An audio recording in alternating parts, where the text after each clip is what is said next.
Good stuff. So it's been a testing time. Of course, we're being forced online to do some of this, some of our work now, or we have been. So we're kind of looking at creative ways to solve this problem, or the problems that arise from doing that.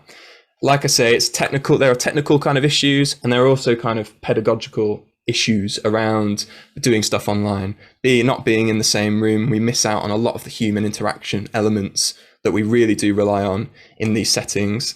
And we're going to look hopefully a little bit generally at some of these challenges, but also look quite specifically at some of the solutions to those challenges as well. And I would say really they fall into two kind of general big groups of things that we can kind of do to help ourselves out. And I'd say they're kind of practical solutions and kind of software specific or software solutions and things that we can kind of do on that end. And if we get those two things right in the first instance, everything else can hopefully be heightened and improved from there. So let's dive in and kind of paint ourselves a bit of a picture maybe. All this, we've all been on the end of a Zoom call. Hopefully this won't be one of them, but we've all been on the end of a Zoom call, which is very dry and very kind of uninteresting, slightly boring maybe. And I would say really like there are three things that contribute to that. There's the static visuals element of that, this idea that it's one talking head and that's your lot, the background is what it is and, all that kind of thing. There's secondly, the kind of monotonous sound of the thing, somebody talking, especially if they're not talking in an interesting or charismatic way, that can be very kind of dry and a bit boring. And then also, thirdly, this idea that we can be on the end of very dense kind of wordy content sometimes on these calls as well. And this kind of expectation that we can kind of impart the exact same amount of information through this medium as we would do in a different setting in a classroom or whatever it might be. And so we just need to manage some of these expectations and think a little bit creatively about how we can help ourselves out with those three specific things. And we'll talk now a little bit about how to do some of those things practically. So engaging with this idea that one of the problems could be that our visuals are quite static. They're not moving around. It's the one shot. I would say firstly, kind of getting your lighting correct in the space that you're working in. And this is applicable both when you're doing something live like we're doing today, or whether it's something that you pre-record as well. So getting a really good lighting in the space. So there's a little link that I've attached in the handout I'll send to you, but ultimately there are three kind of lighting states, if you like, or three kind of lights to kind of think about. And this is kind of borrowed from the film world, really. But you've got a key light, which would be kind of in front of you. So, just next to your camera or something like that, which is basically your main kind of main illumination source. There is definitely a better way of saying that, but you know what I'm saying. So the main light is there. We get a fill light that might be a slightly different angle, but way less bright. Again, and that's just kind of filling in some areas. And then we get a backlight, or an edge light, sometimes it's called, which helps to kind of lend your 2D image and make it kind of appear 3D. That idea that there is a background and a foreground, and it can kind of help with that a little bit. You don't need to go out and invest in lots of really expensive film lights at all. But if you have a couple of lamps, it's just kind of thinking a little bit tactically about where you might put those. Webcams in computers are generally not great. You might get a better result from your phone, which I'll come on to in a second. But it's just about kind of getting the best out of the situation you've got. If you are doing a lot of workshops online, it might be worth investing in a slightly nicer camera, and then thinking about the longevity of the content that you're making. And especially if you're recording workshops, will you be able to reuse that workshop, for instance, or, be able to do anything with it after the live workshop? And I would argue that if you have a good visual and good audio kind of at the outset, then you get maybe a little bit more longevity from all of the workshops you do. You might be able to use snippets of them in other materials that you make or whatever it might be as well. So it's kind of like thinking ahead a little bit with that kind of thing in terms of justifying an expense if you need to make a purchase of some equipment. Another idea I was kind of had thinking about this a little bit was the idea that you could maybe have like colored lighting in a room as well, and it might be quite nice in some settings as well to kind of, if you're able to change the color remotely, you know, you could have like a different backdrop completely then, kind of very easily, like a big purple kind of background lighting going to a green background lighting and a red background lighting. And I'm sure you could think of creative ways how you could include that in the settings that you're working in, and kind of providing like structure to your sessions. Oh, we're now in the kind of green zone. What does that mean for our participants? We're now in the yellow zone. We're now in the red zone, whatever it might be. And kind of using that a little bit as well. In Zoom, of course, we can also use virtual backgrounds, which I'm sure have been the becoming of us all. But that's quite fun as well. So you can kind of instantly you're underwater or instantly you're in space.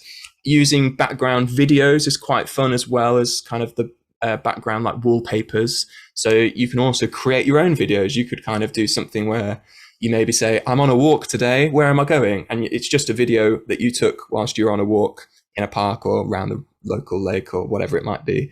And you could kind of take your participants then on a journey with you virtually, you know, of course. And that might be quite a nice thing to do as well. And that's like an easy kind of very like not too technical way of kind of achieving something that's a little bit feels a little bit higher budget maybe, or, you know, certainly is different to just talking to the camera for however long it is. So they're quite fun things to kind of include as well. Another thing to address the static camera, the static shots or static, what do I call it now? Static visuals, is kind of having multiple camera angles. And you can do this on Zoom, and you can also do it in OBS, which is a piece of software, which I'll talk a little bit more extensively about later on. And it's a kind of broadcasting, streaming kind of service. It's all free. And so within Zoom, you can kind of share your screen and then select, if you've plugged in your phone or a camera, a second kind of source or a second angle, which is great. If you've got an iPhone, I know it's very easy, and that's the only one I've managed to experiment so far with. But also, if you are using Apple devices, you can also use AirPlay, and that means you go through Zoom, the Zoom settings, click on Share Screen, click on AirPlay as the kind of one of the options. And then on your device, you would go into the AirPlay settings, click on the Zoom AirPlay tab that will be open. Press that, and then you will get a stream of whatever your phone is or whatever the device's screen is showing, which at first will just be whatever is on the screen of that device. But if you were to go onto the camera app, for instance, then you could have that set up at a different angle in your room, for instance, and that's then another camera angle that you could kind of explore in your sessions. So then you've suddenly got two camera angles to choose from. And that could be quite nice in terms of if you wanted to have one that's a little bit further away, if you needed to do something where your whole body could be moving and demonstrating actions or something like that. That's a good way of doing that, rather than having to like pick up your laptop, move it somewhere else, and then go and take a few steps back. You could literally just change the camera angle within Zoom and do it a lot quicker. If you are wanting to try that, there's a good app, an app on the App Store called True Visage. And that I downloaded the other day and had a little experiment with, and it seems to work really well. But it's basically just the camera application, but it's got far less in terms of a user interface. So it's a lot more clear when you're using it as an AirPlay kind of shared screen device that I've just described. So there's less that gets in the way, basically. And that's really, really useful. And so I've used that lots when I've been doing drum teaching, because then I can kind of have my main camera focusing on my face. And then I can switch, if I'm ever demonstrating something, I can switch to my other, my iPad that's set up on the other side of the room, whatever, and then they can see the full drum kit, for instance. So that's how I've used that. But I'm sure you'll have some ways to use that as well. Good. So there's some like kind of practical things that you can kind of do and engage with, hopefully, to kind of instantly up the kind of interest factor of your visuals. So how do we kind of get into the sound then? Because it'd be good to address that as well. The good or bad sound is kind of I don't know, it's the crux of it for me, at least. I don't know if you ever watch a film which is like slightly less good quality, and the picture's a bit rubbish, but the sound's okay. It's still quite watchable. But if the sound's bad and the visuals are really good, suddenly it becomes a lot more. I don't know. There's something about that for me, so it becomes a bit harder. So how can we kind of improve that? Well, things like using a microphone, and you know, if you are using a microphone, knowing which microphone to use, and using an audio interface, most likely if we're using a microphone as well, are ways of doing that. Again, it's all about capturing what's in your room and, you know, getting across the most realistic sound as possible. Again, I've got a couple of links that I'll send to you here just around that, an introduction into microphones, the different types that there are and how to use them with different audio interfaces as well. So there's some specific detail there. But what I would say more generally is that that is the most noticeable increase in like quality that you'll get from an audio point of view. Everything else, you know, that we'll talk about is quite manageable within the software and how you prepare your audio and that kind of thing. But that is like the key thing in terms of how do we make our voices come across naturally, or our instruments come across naturally, or whatever it is we're trying to get across to our listeners. It also then means with the audio interface that we can plug in instruments, you know, digital instruments, or use our iPads and that kind of thing, and it goes across into the stream, into our Zoom calls or whatever we're using. So that, again, is like, if we're reliant on those technologies, we don't really want to just be playing it out of the speakers into our kind of slightly less good microphones in our laptops or whatever, and then using that, you know, it'd be better if it all kind of came through and we could manage that. So you are able to do that with an audio interface.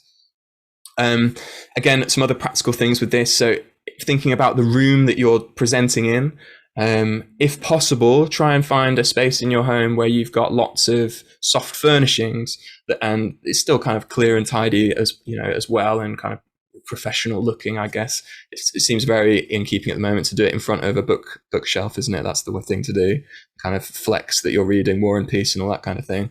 But you know, just making sure that you've got a nice backdrop, but also like I say, soft furnishings, and you don't really want too many like reverberations or an echoey space and all that kind of thing. And it can, just by thinking about that a little bit, you can again up the quality once again. And you may feel that is enough.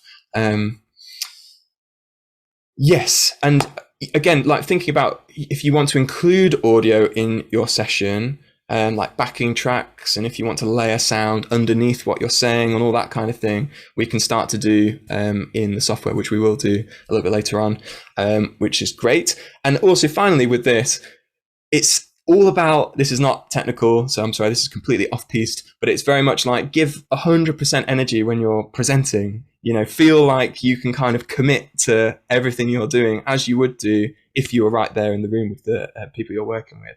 Because it's so easy to like look into the void and just not get anything back, and you can't hear or anything, and you know, and it's just pretty miserable. But you've got to kind of, I guess it's that kind of trust that what you're doing is valuable and is being enjoyed and is kind of useful. And yeah, try and go into that kind of TV presenter mode as much as you can, and kind of really go over the top. People, you know, get those hand motions going, keep moving. It's very easy to feel like pinned in by the walls of the screen and the camera, you know, and all the rest of it. So try and break out of that as much as you can. It's something I need to try and do as much as I can. That's a helpful reminder at this point in the kind of proceedings for me to kind of keep moving my hands and all that kind of thing as well. But as painful as it might be, try filming yourself doing it as well. And that's like the most brutal version of self-improvement probably, but it's so valuable. It's so valuable, and there's so many times that I've done that and realized that I say the same things over and over and over again. I'm sure I'm still doing it, but again, yeah, it's super. It's probably the most, with anything that you're trying to improve, being able to commit to what you're doing and then having the ability to then rewatch, rather than kind of having to always dedicate 20% of your brain to is this what I'm wanted to do, what I'm saying. Better to kind of fully commit to the thing and then review it afterwards in a different headspace, and then you can kind of adapt what you're doing. At least that's maybe a little bit more subjective advice, but for me, when I've been learning instruments and playing and like improvising and all the rest of it, alongside learning to teach inverted commas, that's been the thing that has helped me the most anyway, is that kind of those difficult times we've got to re-listen and re-watch to what you've done and question everything. Good. Okay, so let's dive. Well, first of all, are there any questions about any of that? We're about to kind of go a little bit more into some software specific things, so a little bit of a change of course, as it were. But is there any questions around any of those practical things that I've mentioned there, or shall I press on? All good.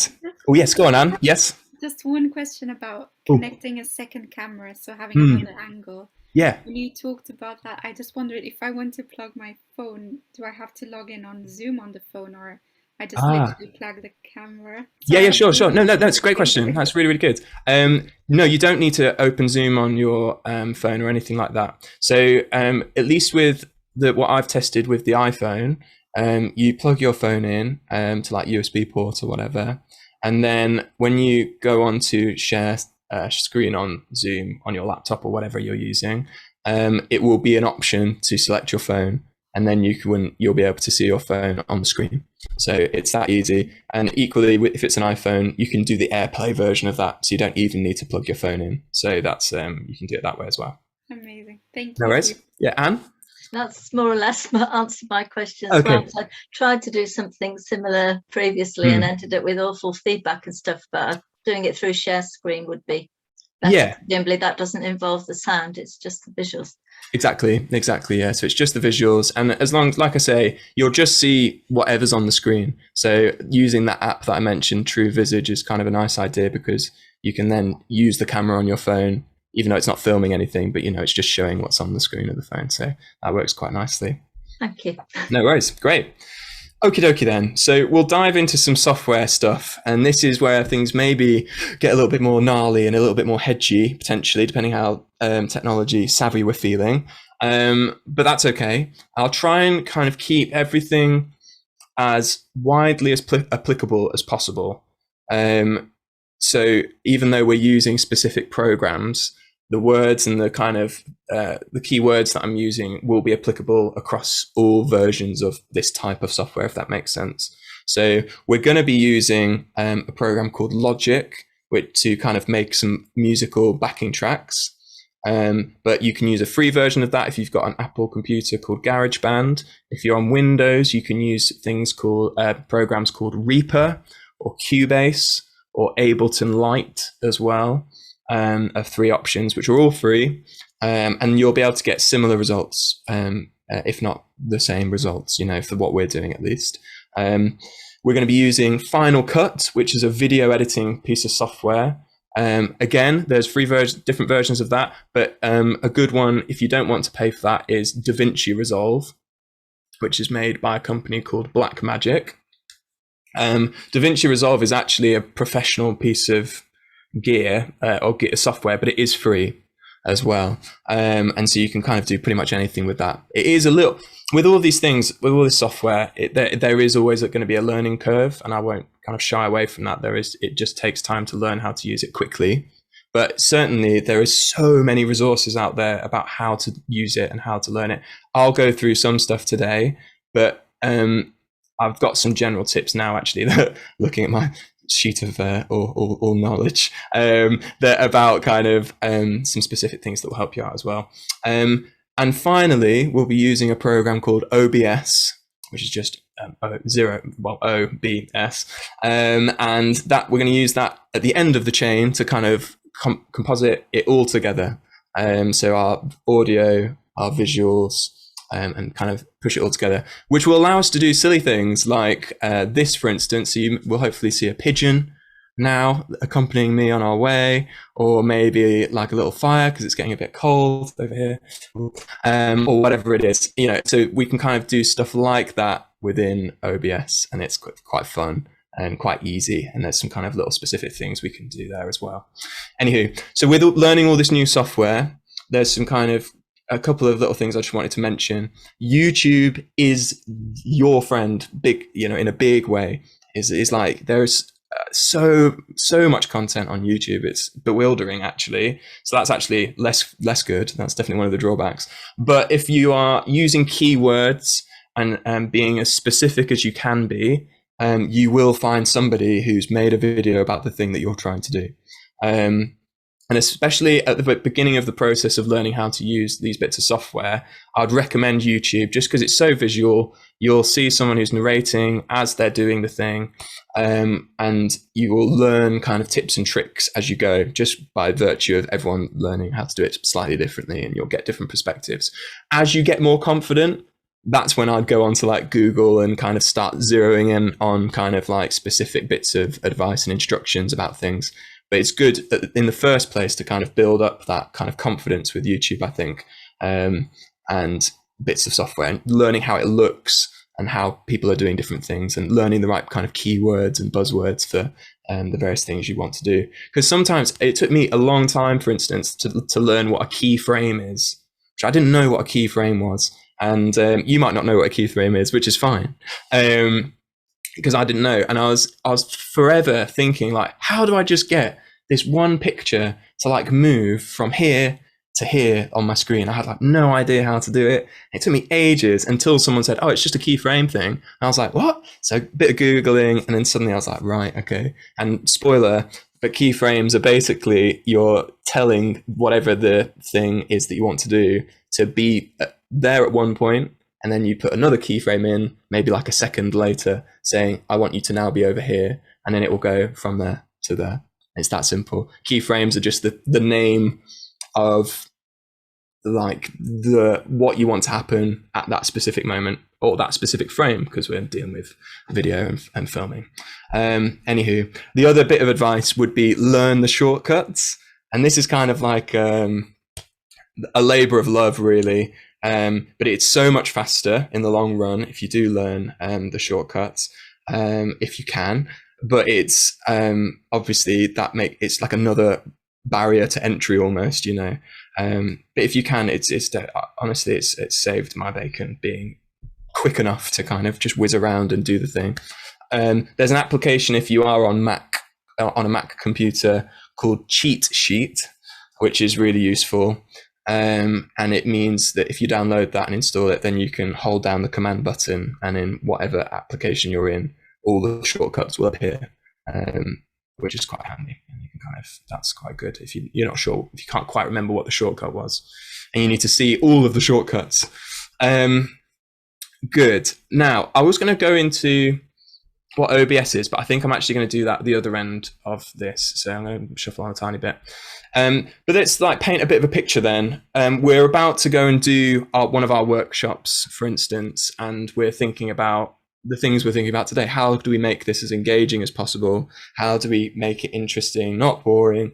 We're not in person, so there's immediately a challenge to keeping people engaged and kind of all the rest of it. What can I do?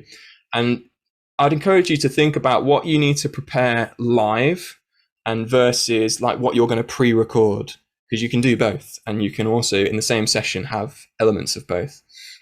So an exciting option might be that in your planning, you run a starter activity or something like that, and then you might want to go into a pre-recorded section where you might, I don't know, be going for that walk around the lake that we mentioned, and you could kind of be doing that, but then whilst that's playing at the same time, you could be narrating and talking and engaging with your participants live, even though that's happening at the same time, if that makes sense. So there's like those kind of things that we could do. You could also then pause the video. You could even do something where you run an activity that you've already pre-recorded, and then you could pause that at different points. So you've kind of like taken the pressure off of you delivering the activity, because you're already, the previous version of you that you filmed is doing the activity, and you could pause that and kind of take time to kind of be watching your participants and kind of seeing who's engaged, who's not engaged, kind of taking time to kind of ask questions of, or whatever it might be. So that's quite nice as well. I wish I'd basically pre-recorded this entire talk and I could just sit back and relax for an hour. But hey ho. But that's an option, and there could be elements of your work that might benefit from that, and giving yourself the time and a little breather almost as well. So let's imagine a scenario where we are creating a little video to incorporate within our session. And it's going to have some music in it, and it's going to have some nice visuals. And let's just think about how are we going to do that. And we'll work today. What we'll do over the next kind of 10, 20 minutes is work through that brief there. I would say in the first instance, planning everything and breaking it all down into its constituent parts is very helpful and very useful, especially as we get into the video editing world. Thinking about all of your audio, your visual, and your kind of musical elements ahead of when you start assembling them will save you a lot of time down the line. So thinking and planning ahead like that. But it's very much one of those as well, where you have a plan and then inevitably you'll get inspired as you go, and then the plan will change. But that's fine. But have a plan to begin with before we start creating all these things. So let's dive in. We'll dive in now into Logic. And I don't know, you might want to full screen at this point because things might start getting a little bit smaller. But we'll dive into Logic, and we will think about how to make something. So what I've done now, hopefully you can see Logic now, and it will probably look a little bit scary if you haven't seen things like this before. I'm actually going to delete. Oh, excuse me, that's no good. There we go. I'm actually going to delete what I've already made. Risky. And that's gone. So we're looking here at a few different things, and I'll try and get into it. What you'll see in this central section here is kind of the timeline, if you like. This is like, if I press play, nothing will happen because there's nothing there. But you'll see there's this white line that's going across. You might not see the white line, actually. Now I'm looking at it. Can you see a white line going across the screen? No. Okay, I think it's because it's slightly too thin for it to be picking up. But effectively, we're playing kind of the audio that's there that we're loading into the timeline.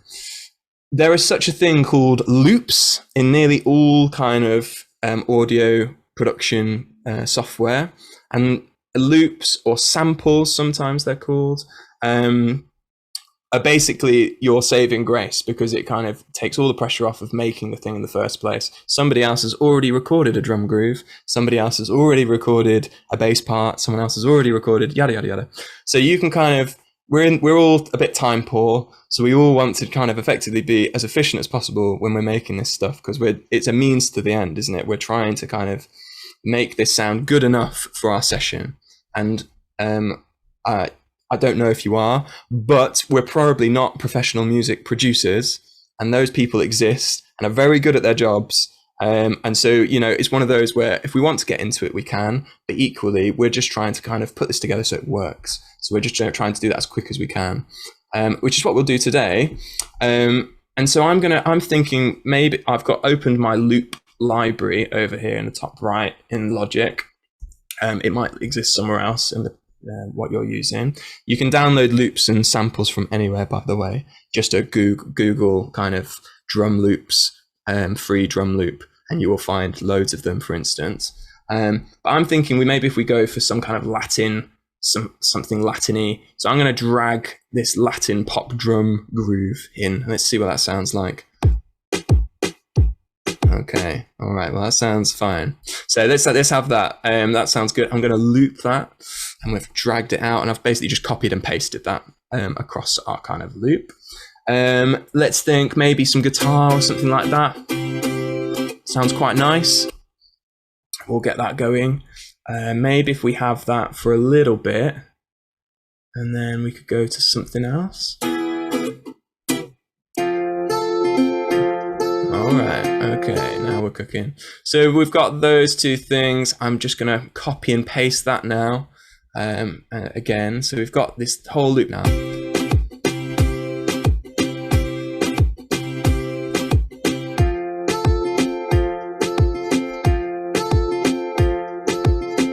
Okay, that sounds pretty good. That's okay. So you might get that together, which was two different elements, and you might think, happy days, that's all I need, that's what I wanted. This is my lake walk music. So I'm so obsessed with this lake walk idea. Somebody's got to use this lake walk thing. But that might be all we need. I think we could do a tiny bit of percussion maybe, but that's just my unconscious bias. That sounds good to me. A little bit of that. Again, just copying and play. Okay, yes, that's good. We could do some bass, but equally no one's going to hear it because they're all playing it off of terrible laptop speakers and iPads and all the rest of it, so why bother? I jest, that's a little bit flippant, but it is also important to consider what your participants might be using. More about that later. Good. Let's say that we're happy with that. We've got 3 different elements there. You can also use, just quickly to mention, there's a free application called Audacity as well that you may or may not have heard of. But that's another kind of free option. What I would say with using Audacity, it's a little bit clunky to use versus some of the other ones I mentioned earlier. But as long as all of your loops are at the same speed, BPM wise, and you can just specify that when you're looking for loops, they'll still slot together really nicely. And it's saving you time, which is the important thing.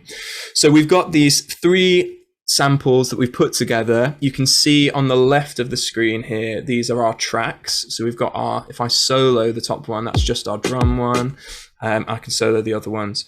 To me, it sounds already quite balanced, but it might be that you play something and it's like, oh, I can't really hear the guitar. So obviously you might want to just spend a little bit of time mixing your audio, and is what it's called, but basically balancing the different volumes, and just use your ears. That's honestly all it takes. Use an okay pair of headphones if you have them, and that will help make it sound good on different speakers and different devices, but effectively use your ears. You can do some other stuff with the outputs and all the rest of it, but we don't need to get into that now. Effectively, we just need to think about how do we get this from Logic now onto our computer, and so we can start using it with our videos and with our other things that we're creating. So we're very happy with this. It's about the right length. That's another thing to consider. If it wasn't, we could copy and paste the whole thing. In fact, let's just do that because you never know. So I've now made it even longer, and now I need to export it.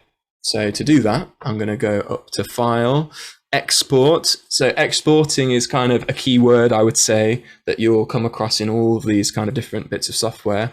But I want to export actually, I could actually bounce it. So I'm going to bounce this. In some audio software, they call it bouncing. In some other software, they call it exporting. They're both the same for all intents and purposes. So I'm now going to bounce this to an MP3, or you can bounce it to a WAV. It doesn't really matter. An MP3 takes up a bit less space, so that might be something to consider. So I'm going to go for that MP3 there. I know on my desktop that I've already got an IMAZ folder that I made. Yes, there it is. So I'm going to call this Lake Walk Sounds. No, Lake Walk Groove. Better. Okay, Lake Walk Groove. Okay, I'm going to bounce that. That was quick. Great. Okay, and we're done. Save it if you want to. I would, because again, part of all of this investment of time learning new software, creating backing tracks, bits of video, it's really good. What am I saying? Think about like reusing and recycling all of this stuff. Your investment of time isn't just a one-off. You've got the project now, you've got this file with this great tune on, so you can use that in all sorts of things. You could do a version without the guitar, and then that's suddenly a different thing, or you could do a version without the drums, and then you've got it, you could use it under something else. And so there's loads of kind of ways of reusing all of this material over and over and over again, week on week, especially if you're seeing kind of the same people once a week, as often we are. It's quite nice to kind of for them to hear the same kind of thing but slightly different, and you can kind of develop those things then. So it's not just a one-off thing. So it is a worthwhile investment of time to create it from scratch, I would say. If not, you can also just go and download some stock audio from somewhere, and that's also fine. And it's not a coward's way out, but you can also go and do that as well. But this will give you more flexibility in kind of creating stuff, especially if you're recording things from your iPad or things from your phone that you've already made. You can do all of that through the audio interface that we talked about earlier into Logic as well. And then you can use that without using the iPad later on, if that makes sense, because we've already recorded it. So these are all options. Anyway, we're all done with Logic, which is great because I'm getting out of breath now. So we've done Logic, we've saved our audio, which is great. The next thing on the docket is sourcing some video and creating some video. And really, it's the same rules apply as to when we're doing like the live stuff. So good lighting, a decent camera angle, a good background, all the rest of it, especially if we're the subject of the video. If we're not the subject of the video, the world is your oyster for sure, because there's so much free stock video out there. So for instance, if I jump into my Final Cut tab here, so this is what Final Cut looks like, which is a video editor. So this is something I made with a colleague of mine recently. And all of this is stock footage. So hopefully you can see this. Oh, no, not that. You can see that this like sweeping drone shot, these like leaves in the sky, or like this slow motion rainfall. It's all really lovely and nice, you know, and all of that was free to download just on the internet. So it's like amazing. There's everything. So what I would say you should do if you want to get some of that footage is type into Google free stock and then whatever the thing is that you want, video, and you'll inevitably find some websites where you can download some stuff for free. Often it'll be websites which have lots of like paid content as well, but you can just sort by free or sort by lowest price or whatever, and there will always be free ones on there. And it's as well, you know, this stuff that we're kind of making for these sessions probably isn't going to be viewed by thousands upon thousands or millions of people. If there's a watermark on the video, is that the end of the world? Probably not. So you can kind of get around all of those kind of issues that might crop up as well. So let's look at Final Cut, which is what we're going to use to assemble our video content now. So if I go into here, Naimaz, I've done it again. I keep on looking at, because what I'm using is OBS to kind of have everything in, and I keep on clicking on OBS as if it's fine. Anyway, this is a problem for me. So we've got now Final Cut here, and you will see that there's a big well, I'm going to first of all create a new project, and I'm going to call this the Lake Walk Groove video. I should have really gone outside today and filmed myself walking around a lake. That would have been the best option, but I didn't do that. Anywho, here we are. So we've got the Lake Walk Grove video. Let's change that. He says, good. So we've got that. Let's import, and that's another keyword. We're going to import our media that we need. Okay, all of our different elements that we've created. So I've gone and we've made the music for this video. So I'm just diving in here. Naimad's presentation, Lake Walk Groove. There it is. So I'm going to import that. I'm also going to import some of the videos I just mentioned, which are some of, where would they be? Let's see here. Forest. Yeah, let's just use this forest one. That was quite nice. Oh, there you go. What about the world's biggest lake, the sea? Let's use that. Okay. Great. So we've got that, and maybe, I don't know, the rain one. Okay. So we've got a few videos now, and you'll see up in this top corner here. Here are our elements. We've got our beach, we've got our slow motion rainfall, and we've got our audio, our Lake Walk Groove here as well. So we've got all of that ticking over. Now, underneath that, in this area here, you will see our timeline. Okay, and the timeline is where we're going to start popping some of our elements. So we'll start with the video. Let's say we want to use, I don't know, think about the storyline. We're walking along and it's raining, and then we end up at this huge lake. which has crashing waves on. So we're there. So what I've done is I've just dragged in those videos in the order that I want to. It's important to think about the order of the thing that you want to do. And I've kind of just shortened them there a little bit quickly. I'm only doing this quickly because that process will be slightly different in different bits of software, but it should be as simple as clicking on the edge and then just dragging it. So I've now got this. I'm now going to drag my audio in as well. I'm just going to put that underneath because it's a bit easier to see. And in Final Cut, there is a blade tool.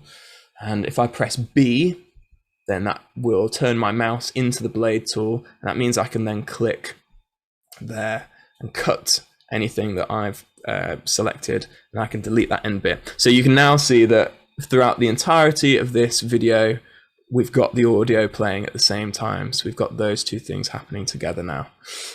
If I click at the beginning and press play, hopefully you'll hear and see the results of our labor. Here it is.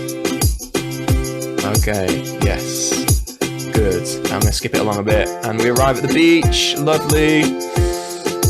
Great. Okay, so we've got those two really nice videos there.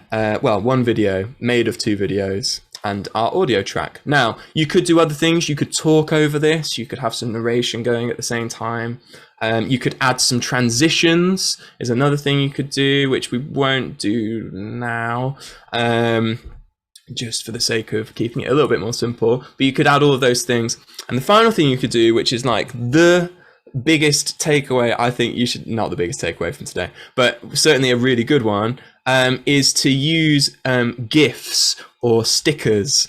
If you don't know what a GIF or a sticker is, have a little Google, but a GIF, there's a website called giphy.com, which is GIPHY.com,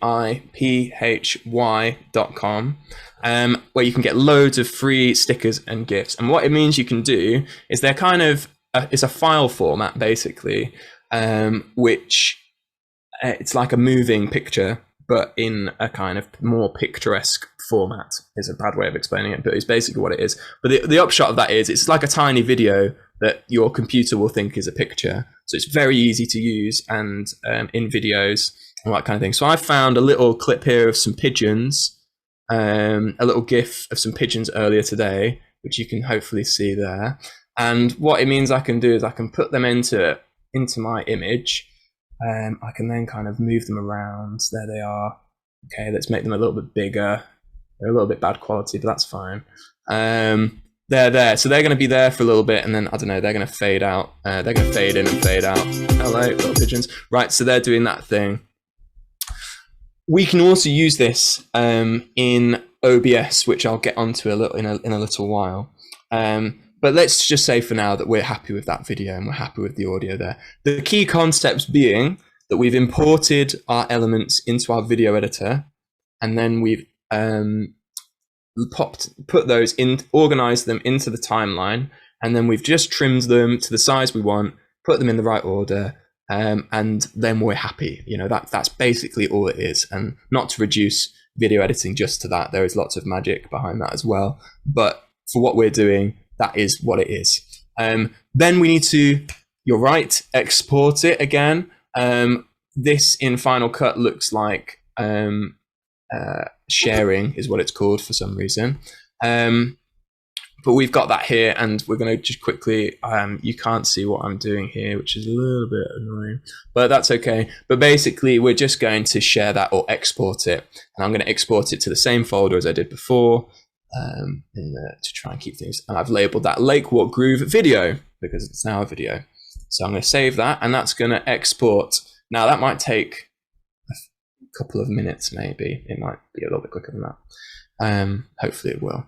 But basically, when I was doing the pigeon thing before, like this, or the fire thing before, they are all just GIFs. They're just stickers in OBS that I've dragged in. And I'm kind of like clicking on them to like hide them and to reveal them at different times. So that's how that works. And I will show you how to do that now. So we're now going into OBS world, which is a little bit different again. I think the best way of me doing this is just to, I'm going to go it will go dark for a second and you won't be able to hear me, because I just need to swap everything over. Because currently what I am doing is playing everything through OBS and using OBS as like my webcam, which I will explain in a little bit more detail in a second. But if you just bear with me for 15 seconds, maybe, just whilst I swap things over. Let's see. Okay.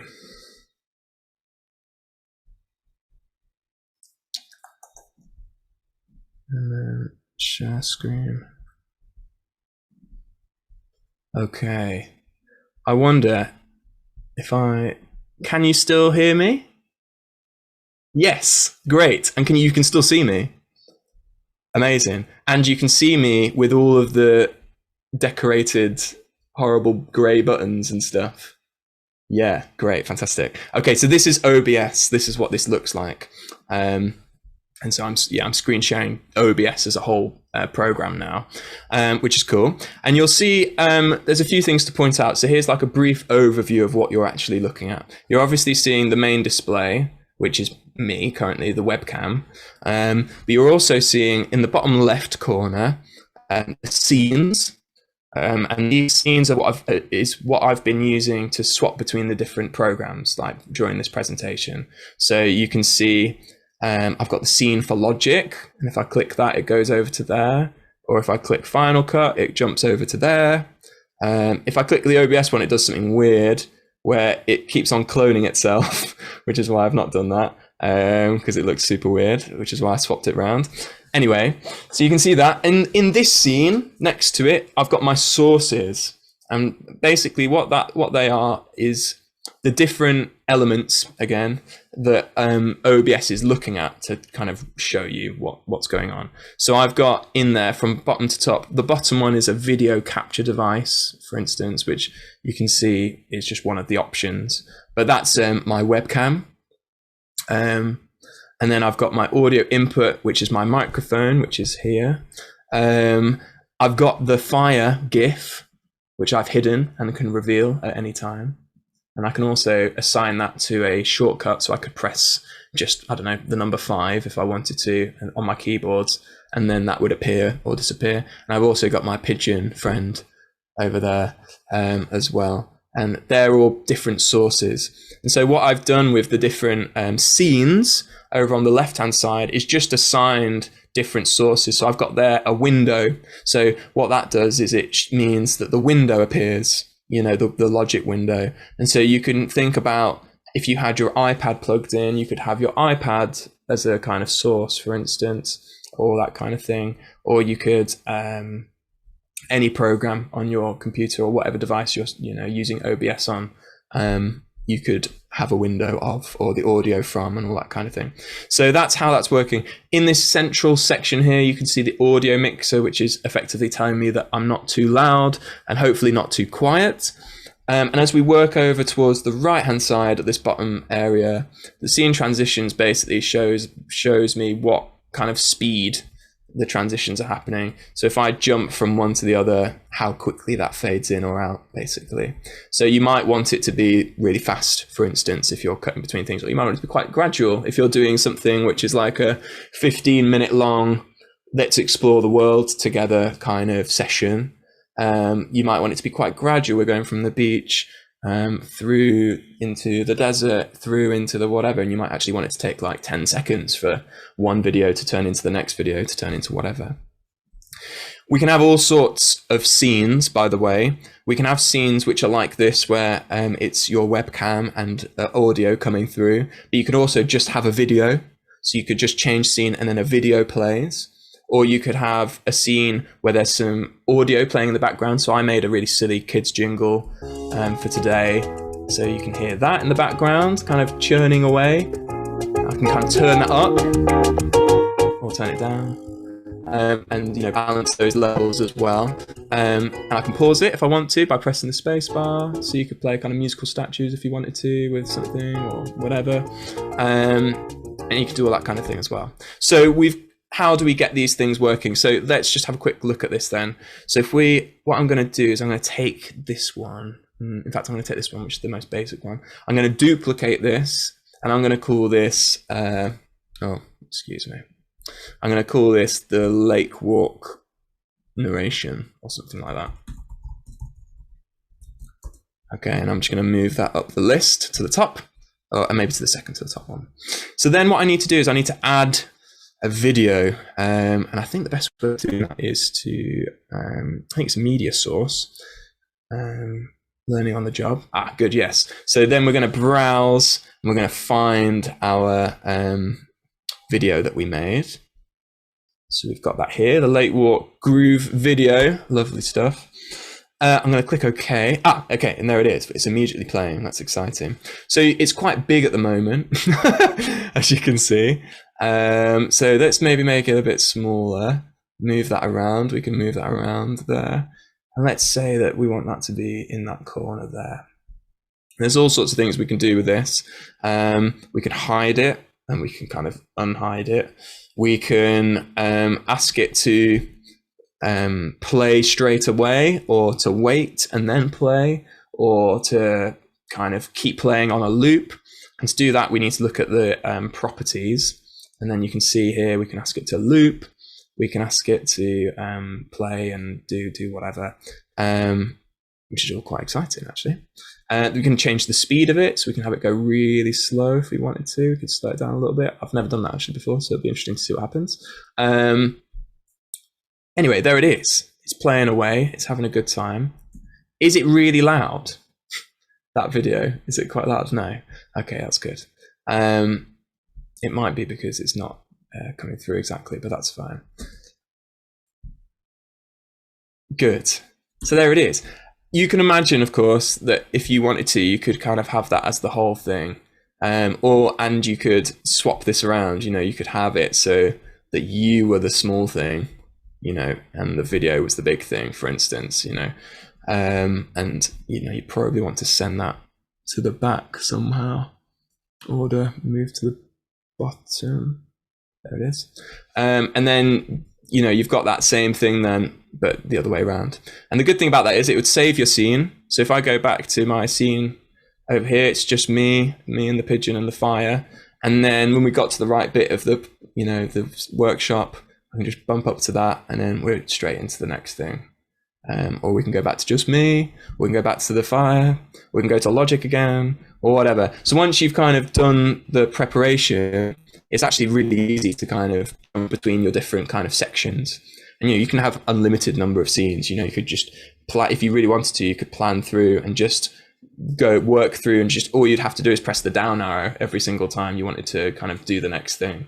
You know, so there are ways to kind of do that and make it really easy to see. In terms of the GIFs, the fun GIFs, I've had one in mind for this, and I downloaded some confetti. So I've got some confetti there because we're approaching the end. And I thought, oh, that'd be nice. So all I've done is I've gone on that website that I mentioned, giphy.com, and downloaded this sticker, which is just this image with a transparent background. And it means I can just kind of shuffle it around. I can copy and paste it a few times. He says, kind of fill the space a bit, copy paste. And then there we are. Look, we're raining. It's really quite heavy confetti now. I'm going to quickly group these together. So I've now got my confetti group. I don't know if confetti has 2 Fs, but it looks weird with 1. Anyway, so there we go. Hey, party time. Okay, and then we can kind of do it like that, which is quite fun. Good. So that's OBS is like a really powerful bit of software. It's actually really easy to kind of get into and use.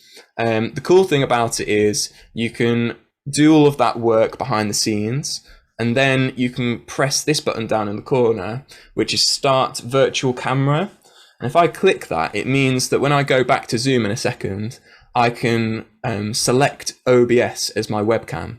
So basically you set up OBS with your webcam and all your audio and all of your different scenes that you're going to use.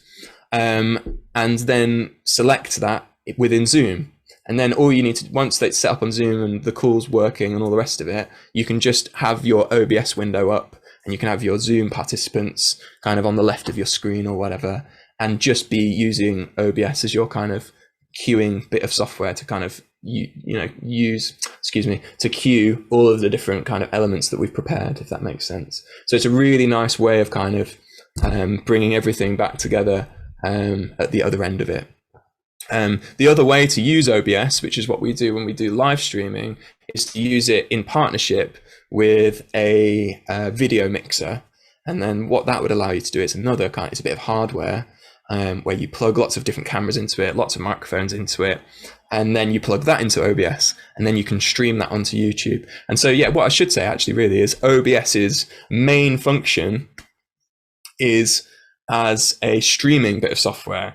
So beyond that of using it in Zoom calls, its main thing is that you can stream everything you're doing to YouTube or to Vimeo or to Facebook Live or whatever. You don't have to use it for that, but it's a nice thing to know that if you ever wanted to do any of those things with the live streaming for one of your sessions, you can do that alongside using it in a Zoom call even. You could do both at the same time. So it's kind of a really good bit of software for that, and it's completely free, and it works on any platform as well. So it's like really, really good for that. So I'd really recommend that. I think it's the easiest way for like applying some of these technical things to the scenarios that you guys will be working in. It's probably the most feature rich and less technically daunting bit of software to use, is what I would say, from the ones that I've used at least. So it's really great for that. I'm going to quickly hop back over to Zoom, which should be slightly less painful if I just quickly do this. I think we're already back, which is good. So can you all still hear me okay and all that kind of thing? Great, thank you. Fantastic. Right, very briefly then, I've just got a few other comments and bits of advice just before we move into some questions, if you have any. So I've labeled this bonus tips for creating video content, which is exactly what they are. So these are kind of things I couldn't really fit in before, but things that I thought about a little bit earlier today, and I was like, would be nice to talk about a little bit.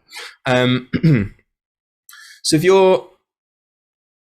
if you're preparing and filming some content, which is mostly you talking to camera or you performing or anything like that, if you're able to, try and use and film with two different cameras. And the reason for this is when you're filming with two cameras, if you make a mistake, which is serious enough that you need to like either start again or redo a bit, you can actually just start straight away and then look at the other camera. And what this means is, when you go in to edit those two videos together, you can cut between the two different angles of you performing or speaking, and it still kind of maintains its fluidity a little bit more than having to kind of restart the whole thing or like start that bit of text again or whatever it might be. So you can kind of just do your take. If you mess one bit up, look at the other camera, start again that little section, go back to that camera at some point. And it just like makes everything feel that little bit more fluid. It also helps with our static visuals problem that we came up with earlier. So that's a really kind of, if you're able and feel comfortable to do that and you've got the equipment, using a couple of cameras will save your time and make it look kind of like a little bit more professional as well. I think I've mentioned this before, but all of the content you make for any session can be reused and recycled. And I think it's important to re-emphasize that. The music you make, the visuals you make can all be the basis for another video. And it can also kind of lend itself to that regular weekly kind of motifs or songs or moments or whatever, the confetti cannon moment. Oh, we always wait for the confetti cannon. I love that bit. Whatever it might be, you can use those week on week. And similar to that, if you're able to record your sessions and that's all okay with your participants and all the rest of it, you think about using some of that as another video element. Last week we did this, and you could have like an action replay of like what some of the things you did last time. It also means and cuts down on the amount you have to perform every time. If there's a version of you saying something or performing one of the pieces or a song or whatever it is that you really liked one week, then you could just use that again. Take a little bit of pressure off yourself from doing it every single week, and you could kind of use that time to, I don't know, be observing or kind of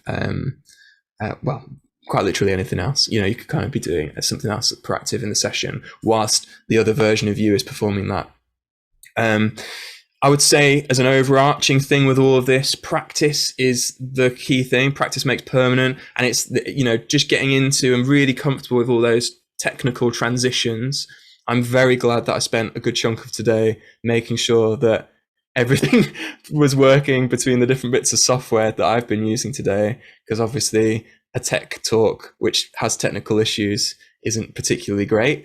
And so I'm very glad that that's kind of all worked. But it is totally that thing of kind of just feeling super comfortable and knowing, that you've got a plan that you're going to kind of stick to from a technical perspective, that you feel comfortable in and is going to work. And then from there, nothing else should arise. And if it does arise, it's just having that patience and that kind of a little bit of resilience sometimes to kind of push on with it, and having kind of like good like little fallback moments within your sessions where you can kind of talk, or there's a little activity that you could do which kind of takes the pressure off, so you can reset something up if you need to do that.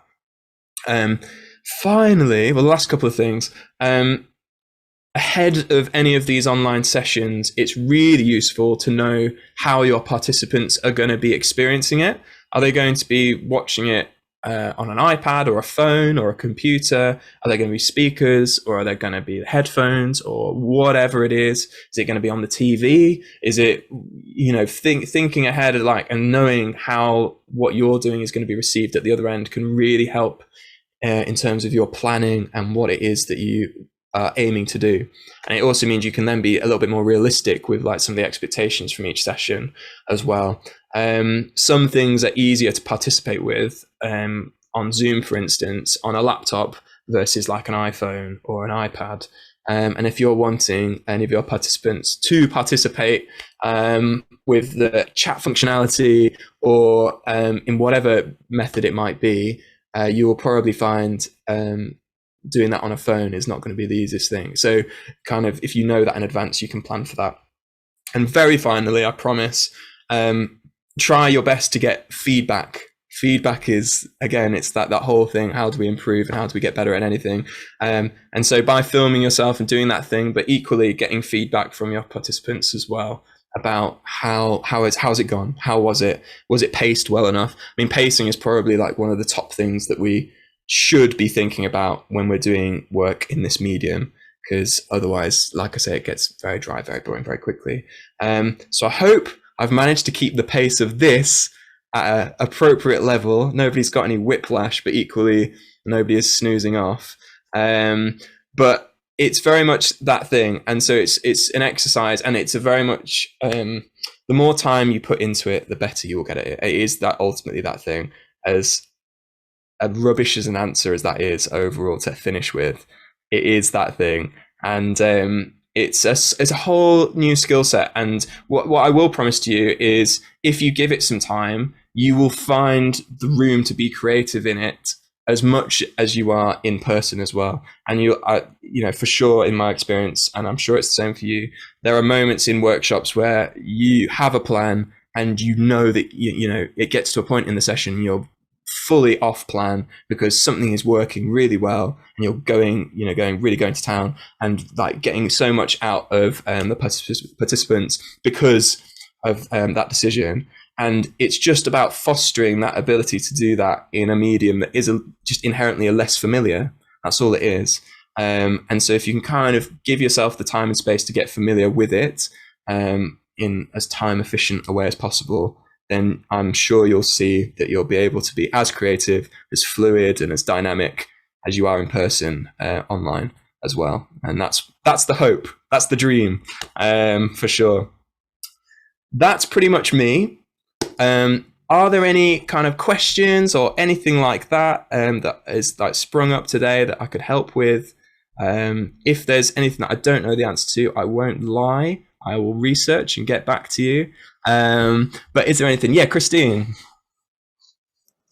I put this in the chat actually, but one of the things I've found doing any sessions involving loops is how do you navigate loop libraries without listening to every single loop? Because the titles of them in some of the software I've used isn't very helpful. Yeah. And I just wondered if you had a methodology for That's finding loops. Yeah, that's a fantastic question. I guess part of it is the more time you spend with, I guess, more time you spend with the software, the easier it gets. But that's a bit of a rubbish answer. I think with Logic, I don't. What's the software you've been using actually to kind of navigate? I use Logic, and that's actually not too bad. But I've also used VIP Sound Studios because that's accessible for the group that I'm working with. Sure. And yeah, some of the headings for their loops are beyond Bit rubbish. Yeah. Yeah, I guess, I mean, the obvious answer maybe is like using some of the filtering and sorting options that are already on there. I actually haven't used VIP Sounds before, so I'm not entirely familiar, but trying to, I guess it's that specific thing probably. And it's fun, isn't it, sometimes to kind of just go through loops, but eventually it's kind of tiring.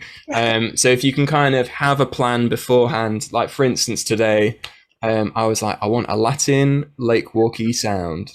What is that? Okay, an acoustic guitar, blah, blah, blah, blah, blah, blah, blah, blah, and trying to kind of zero in on the instruments, the BPM, if there's a key as well.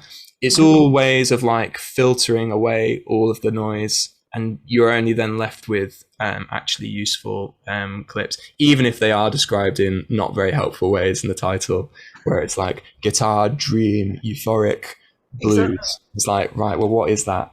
Let's find out, click on it. But, you can kind of filter away some of those by being really specific, or at least you're left with some euphoric blues guitar that's in the right key, which might sound okay. So you never know. But I think it's that. I think it's the being as specific as you can. That's probably the best advice. Brilliant. Thank you. No worries. Anybody else? No worries. Hi, Grace. Are you okay? Good. Well, if there are no questions, feel free to get in touch, and I'm sure Grace will be able to send anything over to me, especially if there's any ideas have been provoked or anything like that. Like I say, I'll send over some of those notes that I've been referring to as well, which has some of the useful links on. I'd recommend the interface response materials as well, like I mentioned at the beginning, because there is lots of quite kind of fundamental kind of technical advice. So if it is all a bit new, that would be a good place to start, I would say. And it's quite reliable information. Otherwise, thank you so much for being such an attentive group. I've really enjoyed today. Thank you. Thanks, Josh, for such an interesting webinar. It's really, really lovely to hear all the different ideas. And that I enjoyed seeing the layering. I'm not brilliant at tech myself, so this is quite a nice thing for me to kind of get to see as well. Yeah, great. Thank you for that. My name's Grace. For anyone who doesn't know me, I'm the Program and Networks Manager at NIMAS. I'm currently also running another pod. So if there's some noise in the background, I apologise about that. But I just thought I'd pop on to let you know about some of the SEND CPD that's going on in January. We've got quite a lot coming up. We've got some sign and sing training with Accessible Arts and Media that's going to be in York. That's across 3 days, and it's not 3 full days, it's twilights in the evenings. The dates are going to be on our website. We've also got a session with Drake Music, where we're going to be looking at interactive and accessible music tech, and bringing along also the resource kit that NIMAS have for you to try out, and then see if you want to hire it out to use yourselves. And then we've also got our gathering coming up soon as well. So there's a lot going on in the new year. So if you're not already signed up for our newsletter on the SEND network, do sign up, because it's worth coming along. And membership's £10 for the whole year, but you get to come to these webinars and the CPD and twilights for free, and then also discounted tickets for the gathering as well. So yeah, there's a lot on offer in the coming year, so it'd be lovely to see you all there. And as Josh said, if you've got any questions that have come to your mind throughout this session that you'd like to ask, just drop them a line to Laura, who I think has been contacting you already, which is laura@nimas.org.uk, and she'll forward those on to Josh, and we can make sure that communication happens for you. But yeah, thank you so much, Josh. And thank you everyone for coming. It's lovely to see you. Thank you, everyone. Nice to meet you all. Thank you. Okay. Bye.